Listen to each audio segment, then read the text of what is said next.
Hello and welcome to this Q&A event hosted by the Somerville Ward 5 Democratic Committee. This meeting is being recorded for later publication by the Ward 5 and Somerville Democrats. With less than 3 months to go until the primary election on September 6th, the committee is pleased to welcome Jason Mackey to take questions directly from committee members about your experience, values, and agenda for the Commonwealth. To start, I'll give you about 5 minutes for opening remarks. If you go a little over 5 minutes, I'll try not to cut you off, but try to keep it as close to that as possible. Then after those opening remarks, we'll open the floor for members of the committee to get on stack and ask questions of the candidate. During that portion, we'll be a little bit more strict on timing, but for now, welcome Jason, and please take it away for your opening remarks. Great, thank you, Nate. Hi everyone, thank you for having me tonight. Most of you know me, but my name is Jason Mackey, and I've lived in Somerville with my partner James since 2019. I grew up about 30 miles south of Somerville in a town of about 14,000 people called Hanover. I'm the proud son of a single mother. I'm a renter, I'm an entrepreneur, and I'm running to be our next state rep because, simply put, I believe we can do more and we can do better. I believe we can do more for our city's rapidly growing BIPOC communities struggling under the burdens of not only systemic racism and white privilege, but a crumbling transit system and record high inflation. I believe humane, affordable housing is a human right, and we must do more to help our unhoused neighbors find a place in our city to call home, while also seriously addressing a stagnant housing inventory and skyrocketing rents. I believe we could do more for our city's parents struggling to afford necessary childcare while keeping a roof over their heads and food on the table. I believe in reproductive freedom in all its forms, and I believe, especially now with Roe under threat, that Massachusetts must continue to lead the way in further codifying a pregnant person's right to choose by immediately adopting a constitutional amendment so that Massachusetts is on the strongest legal footing when the federal government no longer protects abortion.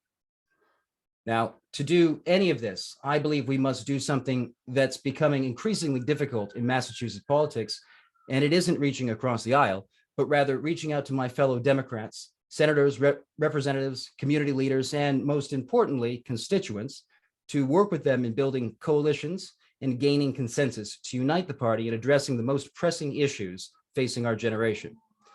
And so, as your next state rep, I promise to show up, put pen to paper, and actually work with my colleagues on Beacon Hill in building a more equitable and progressive Somerville for everyone.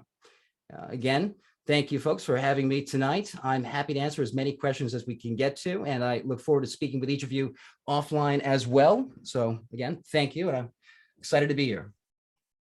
Thanks very much, Jason. So now we'll move on to the portion of the event where members of the committee will have an opportunity to ask questions of Jason. We're going to try to keep this event friendly and informal, but for the sake of getting to as many committee members' questions as possible, each question from committee members will be limited to 30 seconds in length, and each response from candidates will be limited to 90 seconds in length. Our vice chairs are going to help me handle the timing for this portion, with Monica timing the 30 seconds for committee members' questions and Chris Lay timing the 90 seconds for candidate responses. They'll interrupt you if and when you run out of time. Please try to respect the time limit so that we can get to questions from as many members as possible. The questions asked tonight are not pre-screened by myself or the other committee officers. I don't expect that this will be a problem, but I ask that committee members please keep their questions respectful and focused on the candidate's experience, values, and agendas for the Commonwealth. If you have a question to ask, you'll be able to type stack in the chat, and I'll call on you in the order that you got on stack. I'll make sure that any members get a chance to ask a question before we go to anyone for a second question. Before we begin, does anyone have any questions about those rules? All right, seeing none, I will open the stack for questions. So you can just type stack in the chat if you have a question to ask. And Enid, you're first. Take it away. Thank you, Nate. Good evening, Jason. Yeah. You spoke of doing more for parents, and I'd love to hear your ideas about that. Thanks. Sure. Yeah, no, thank you for the question. So I don't have kids yet, but I hope to someday. And what was interesting, something I've learned recently, and it's rather embarrassing that I didn't know it, but I learned that childcare can often cost more than rent. And that seems insane. That seems, I'm frankly astonished that any family can make that work. And especially during a pandemic, we had parents rearranging their entire lives to accommodate their kids. And so that is something that I think is incredibly important that we address. And part of the expense is we have very high standards, which we need to maintain for our childcare providers. But I think the best way to approach this is to work with the state, to work with local, the city council, local elected officials, and parents to find a better way to address this, because this simply can't continue. And I want to do the best I can to provide affordable childcare to every family in the Commonwealth, and especially in Somerville, where rents are going through the roof as well, and it's keeping pace with the cost of childcare. There seems to be no relief in sight. I'm hoping that I can work to find some relief wherever I can. Thanks. So next is Harris Grumman. Hi, Jason. Hey, Harris. Well, I'm with the union, the Service Employees International Union. I'm also a homeowner in Somerville, but I represent 115,000 workers. The vast majority of them are care workers, and nursing homes, home care, child care, Yep. Mental health, and they are overwhelmingly people of color. They're overwhelmingly women, and they're suffering from a terrible crisis of rent. Just the unaffordable rents. And so, I really want to know, like, how now, not in 5 years or 10 years, but how now can we stop these folks from being driven into poverty or displacement from our communities, where they do the greatest work for our communities? Yeah, no, that's a really good question. And to be honest, I don't have an answer for that yet. That is something that is a massive crisis. It is heartbreaking that anyone would face eviction from their home. I went through eviction in Cambridge. It was the most, I don't know if I should use the word violent, but it really was a violent experience. It uprooted everything. And I was unable to focus on anything except, what the hell are we going to do tomorrow? What are we going to do? And to think, and I don't even have kids. So to think that a family is struggling, that has to go through that, that would be, it's heartbreaking. And I would do everything in my power to see that we find funding to perhaps protect families from immediate eviction, to find funding to provide them with some relief, that there won't be complete uncertainty to where they're going to live tomorrow.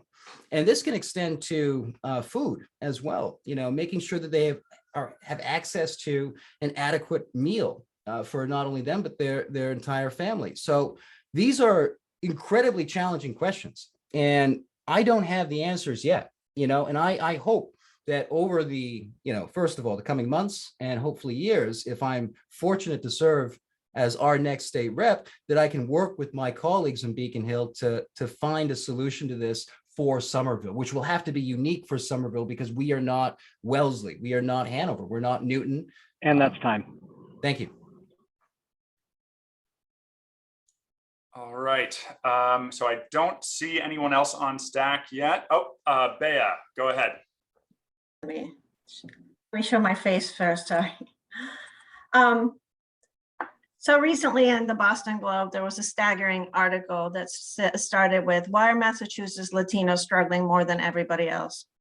It states that the state Latino poverty rate is nearly 5 percentage points higher than the national Latino rate. This is a progressive state, people. More than 6 percentage points higher than the state's Black poverty rate, and more than 3 times as high than the state's white poverty rate. How would you start advocating and looking into how to change this trend? Yeah. Well, that's a tough question as well, Bear. You know, these are there's no I know. easy solution. I wish I had one, but to address this is, I hate to say it, but there is quite obviously still systemic racism in our society. And, Black and brown people have been bearing the brunt of that for decades and centuries. And we're only recently, I think we've just begun to scratch the surface of finding a way to address this. We should certainly find my background is in entrepreneurship. I always believe in, building an idea or taking an idea and building a company and supporting anyone that's willing to take a risk to do that. So naturally, my thinking is that we need to help as many people, to support as many people as we can that are interested in taking a risk, perhaps, and doing something on their own, but also educating people on the options available to them so they can build a life that's equitable and that's successful. It is not easy to make it in America. We do not have the American dream, though I don't believe it's dead, is certainly not easy to achieve. And I, have always been an advocate to support those least amongst us. I was not given everything in the world. I came from a single parent household. My mom worked 3 jobs and I've never met my dad. I got a job as soon as I could to support my family. It's difficult. It's so tough out there. And I hope to bring this lived experience of mine to my work at the State House to address issues like this, to bring money into our district to support all families. All right. Thank you, Thanks. So next up, we have Joe Lynch. Thank you, Nate. Jason, you're a first-time delegate at the convention over the weekend. This old hack stayed at home in the comfort of a virtual convention, and I must say it was lovely. Could you give me your impression of that convention? And you shared it with many hues of people. You shared it with conservative Democrats, progressive Democrats, socialist Democrats. Can you give me your view of the convention? Yeah, sure. Happy to. It's technically my second convention. I was there back in 2014 with Matt, but it was overwhelming. It was I met a lot of phenomenal people, met a lot of people I disagree with as well. And certainly people from all, backgrounds and all over the state. I felt it was I thought it was great. I thought it was great to see the behind the scenes, if you will, to see everyone working together, frankly, to see people with so many diverse opinions in one room and being able to get along and maybe even argue. Not everyone got along, of course, but it was fun. I certainly thought that was a glimpse of democracy in the Commonwealth. Everyone is, we have people representing everyone across the state, and it was good to see everyone there in one place. So for better or worse, it was certainly fun, and it was certainly educational for me to see exactly how politics works, if you will. I'm technically an outsider. It was good to talk to folks and get an insight to what they see as a challenge in the State House and what they see as a opportunity in the State House. And with any luck, I'm excited to join them and to work with them to accomplish real progressive change. Thank you, Joe. All right, so I see Enid is on stack, but you, I think, already asked a question. So I'm going to jump to make sure people can ask a question for the first time first. So I think that is DJ. DJ, you're up. Hi, Jason. Thanks for coming tonight. Hey, DJ. Based on your opening remarks and a review of the issues page of your website, I haven't been able to identify any issues on which you say that your position substantially differs from that of Representative Eiderhoven. Could you name 3 areas of disagreement you have with the incumbent and what motivates you to run against her this year? Thank you, DJ. So I think to back up a little bit here, the biggest difference that you'll see between me and Erica is the way in which I think we can get things done. Throughout my entire life, my professional life, that is, I've had to work with many diverse opinions, voices, people to accomplish goals. I've had to overcome obstacles, which frankly, no one ever thought we could. And in many cases, though I always believe in maintaining core values, we have to compromise here and there. And that can be a 4-letter word. Not everyone wants to do that, and rightfully so. We should absolutely fight for what we believe in. But there comes a time where working in a democracy, especially in a legislature, you need to be able to work with your colleagues, work with the other representatives and senators to accomplish goals for your district. And that's my core belief. And I think that's where we're going to differ most clearly. The way we go about addressing issues. For instance, I think housing is a human right. And I'm sure Erica does as well. I won't speak for her, of course, but I bet she does. And how do we go about doing that, though? How do we go about increasing affordable housing? We have 2 different ways, and I think that you could look at any one of my priorities and see that there's an alternative pathway forward, and that it doesn't have to be all or nothing. So I hope that answers the question. I mean, I'm happy to talk to you too, DJ, as well, offline, but. Great, thanks. So I'm going to move on to the next one here. Tessa has not yet asked a question in this of Jason, and she is on Stack. So take it away, Tessa. Hi, Tessa. Hi, Jason. Hello. Can you please share a little bit about any experience that you have organizing in the city of Somerville?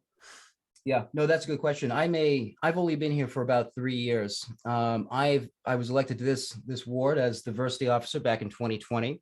I've worked with sort of behind the scenes with a few of our elected officials to, increase diversity as best we can.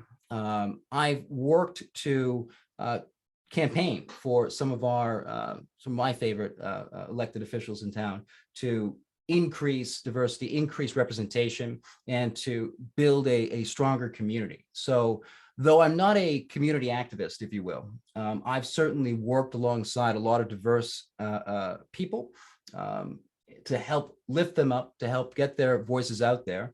And I think if you look at my professional career, I've worked to lift up the voices of many diverse people.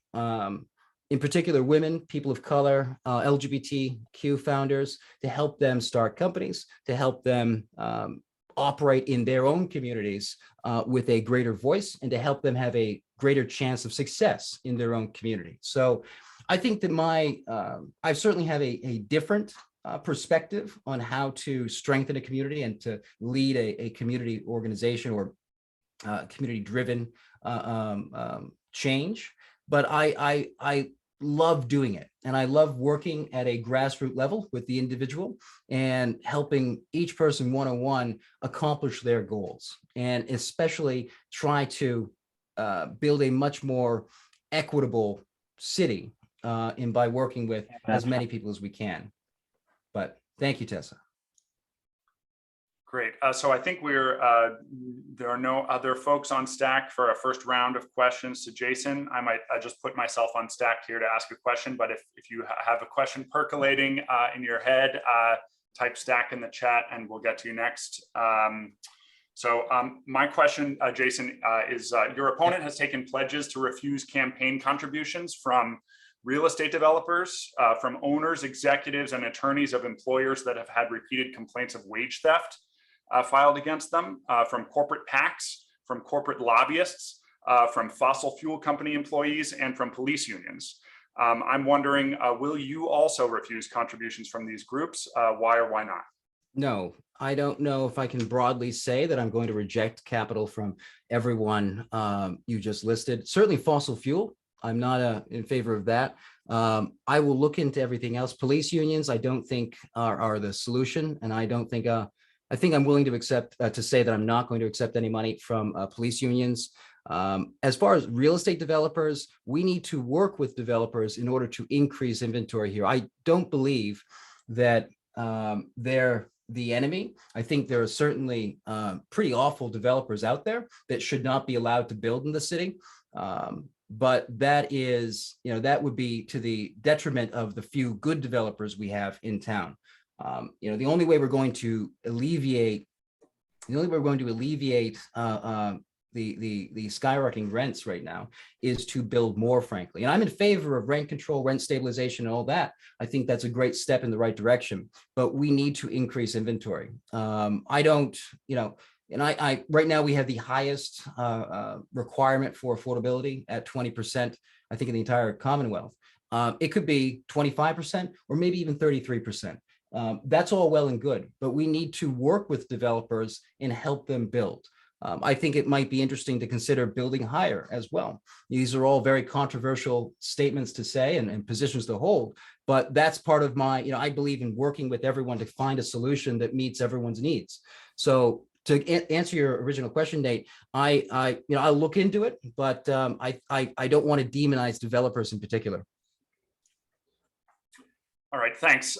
So next up, we have Chris for a first question. And unless anyone else gets on stack, in the meantime, we'll double back to Enid for her second question.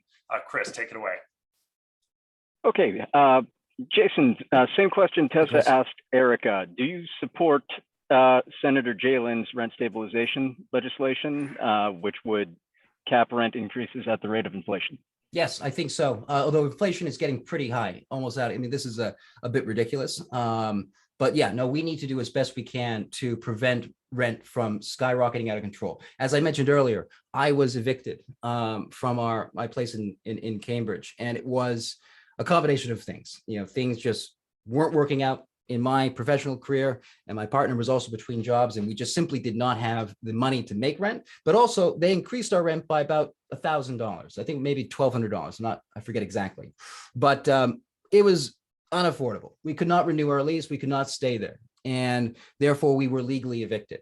Again, like I said, it's a horrible thing to go through. I think it really was one of the most stressful periods of my life, and so I'm in favor of Pat's bill. I mean, I think that anything we can do to prevent people from losing their home is great. So forgive me, I don't know the specifics of it, but as from what I hear, it's great, and I'd like to support it if I could at at the State House.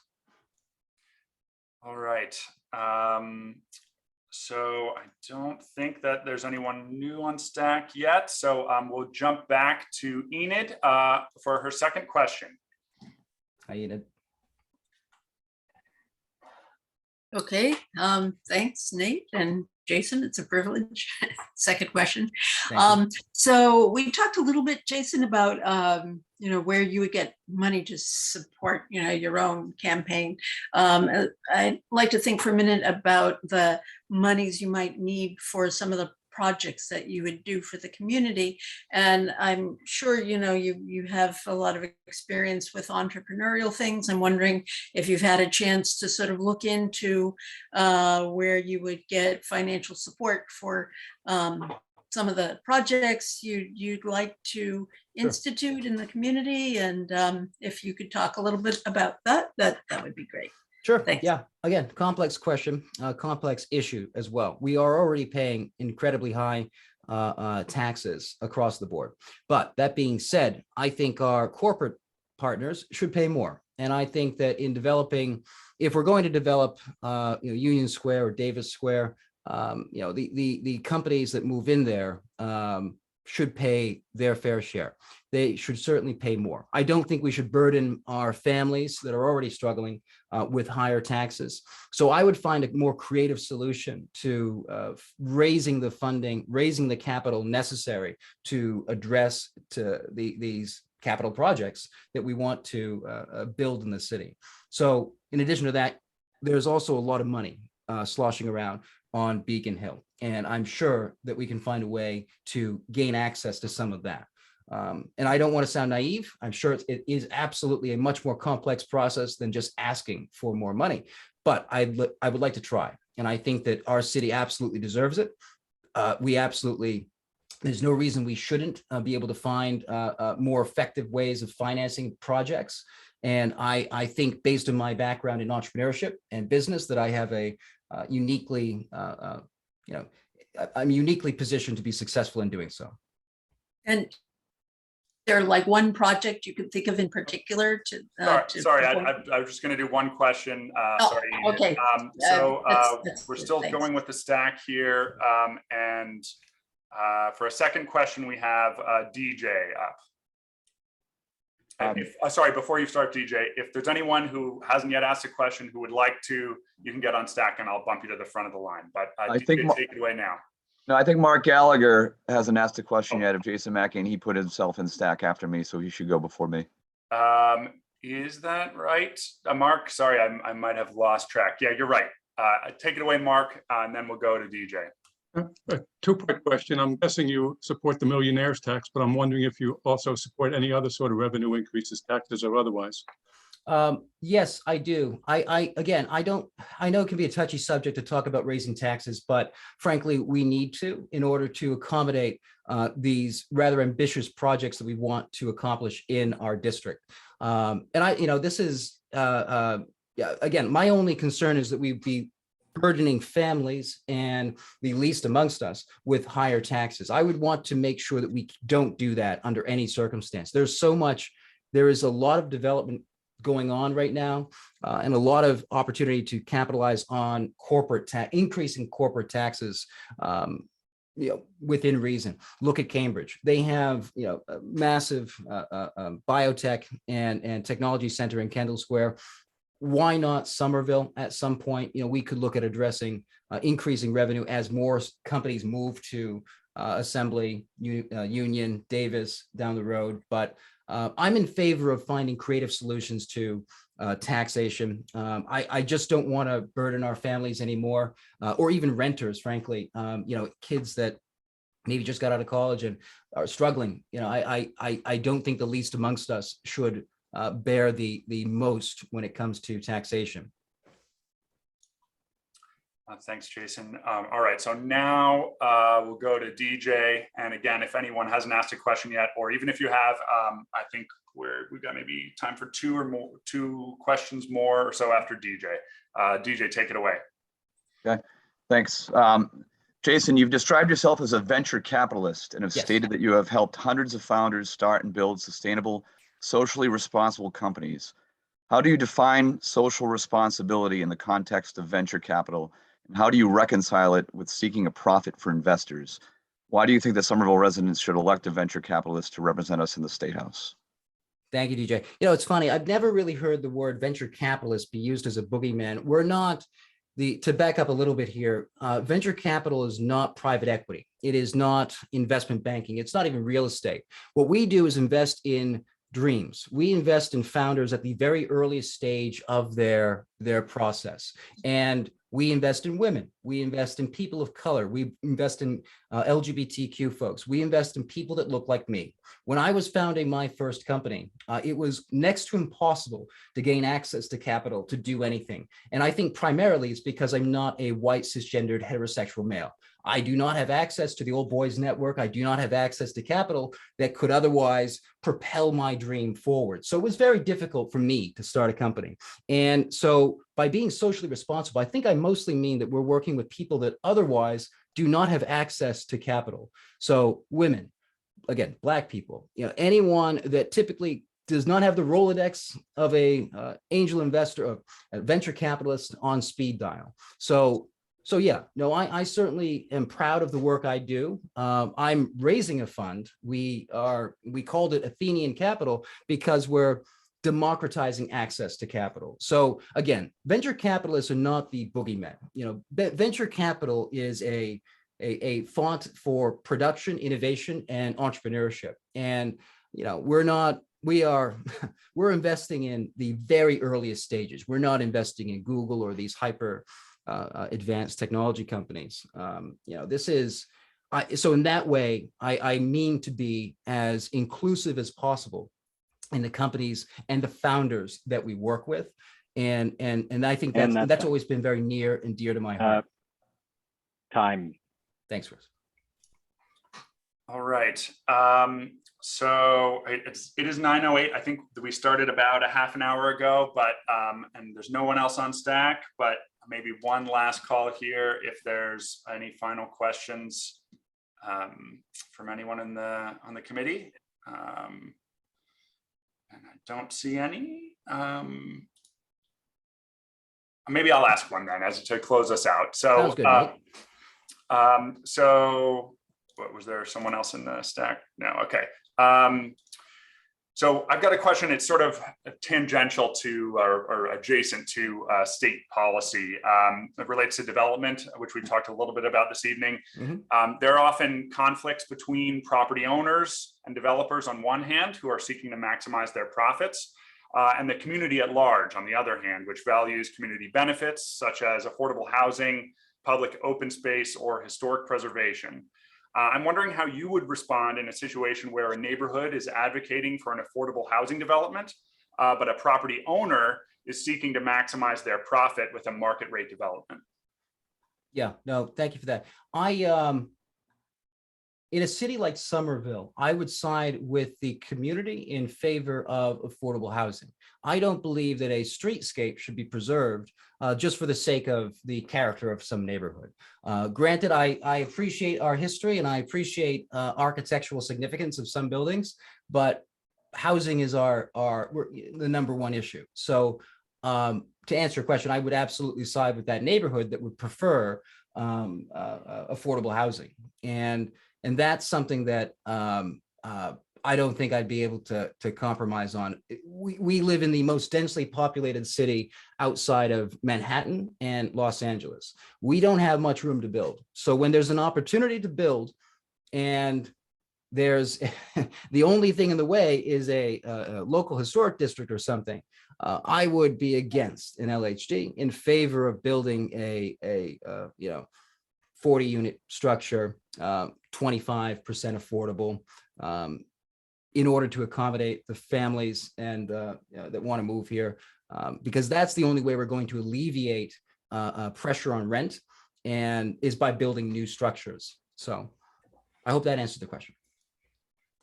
Thanks very much.